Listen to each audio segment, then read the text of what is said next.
파헤치면서 진영을 흩뜨리는 겁니다. 진영을 흩뜨리는 거예요. 그러면 외적선들은 아군에 대해서 공격을 못하게 되겠죠. 이러고 나서 빠져나옵니다. 그 사이 다른 전선들도 180도로 방향을 꺾고 일제히 학의 날개 모양으로 진을 형성. 순식간에 우리 함대를 뒤쫓던 외선단을 향해 공격을 가하기 시작한다.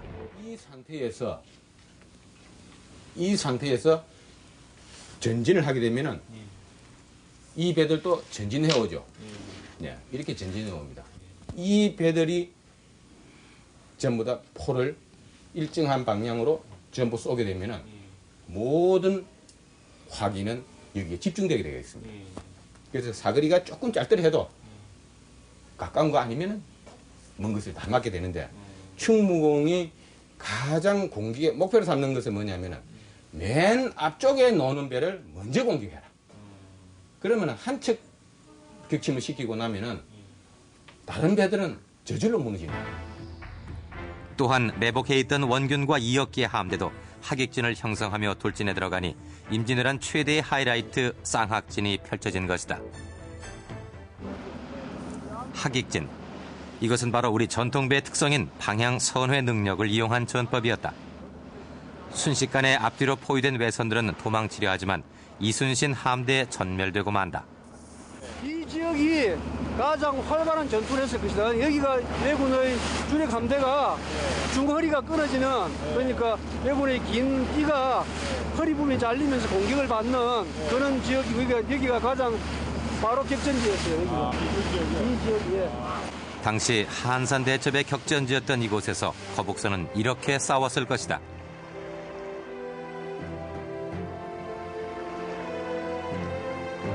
도망가는 척하던 거북선이 갑자기 방향을 180도로 꺾고 적진을 향해 돌아선다. 마침내 돌격선이었던 거북선의 공격이 시작된 것이다. 거북선에서 큰 용머리가 출현해 들락거리며 사정없이 적진 속을 헤집고 다니면서 포를 쏘아댄다.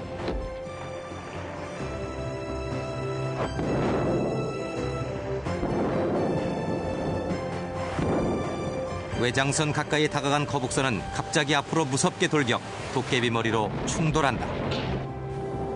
그리고 전후 좌우 모든 방향에서 포를 쏘아댄다. 결국 거북선의 조이기식 공격으로 외장이 탄 배는 물론 돌격부대인 선두 함대를 산산조각 냈던 것이다. 왜군 진영을 흐트러지게 한 지 몇십 분, 다른 전선들도 진을 형성, 적을 섬멸시켰던 것이다. 당시 한산도 해전에 참전했던 왜군 소토카는 거북선이 번갈아 달려들어 공격을 걸어와 막루에서부터 복도 그리고 테두리 밑에 방패까지 모조리 격파되고 말았다라고 했습니다. 이렇게 당시 왜군에게 거북선은 공포의 대상이었던 것입니다. 그런데 한 가지 흥미로운 사실이 있습니다.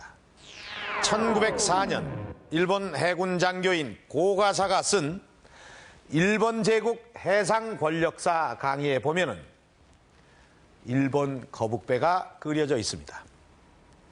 흡사 이 럭비공처럼 보이는데요. 이 앞뒤가 생선 머리 모양으로 아주 우스꽝스러운 모습을 하고 있습니다. 우리의 거북선과는 아주 다르게 생겼습니다. 그렇다면 이 일본 거북배는 어떻게 된 것일까요? 이 기록을 보면은 거북선은 조선의 장수 이순신이 창조한 것으로서 도요토미 히데요시 수군이 이 배 때문에 크게 대패함으로써 즉시 흉내내어 만들었다라고 했습니다. 하지만 이 일본 거북배는 이 강 같은 좁은 곳에서만 쓰여졌을 뿐 해전에서는 제대로 기능을 하지 못했다고 합니다. 지금까지 우리는 임진왜란 거북선의 모습을 대략 살펴봤습니다. 그러나 우리가 알고 있었던 것과는 상당 부분이 달랐습니다. 하지만 이것이 완벽한 복원이라고 할 수는 없습니다. 우리들이 역사적인 자료들을 하나둘 찾아갈 때 임진왜란 거북선의 완벽한 복원은 가능할 것입니다. 400년 전 이 땅 사람들의 희망의 상징이었던 거북선. 그 신화를 확실한 역사로 돌려놓는 일은 바로 우리들의 관심에서부터 시작될 것입니다.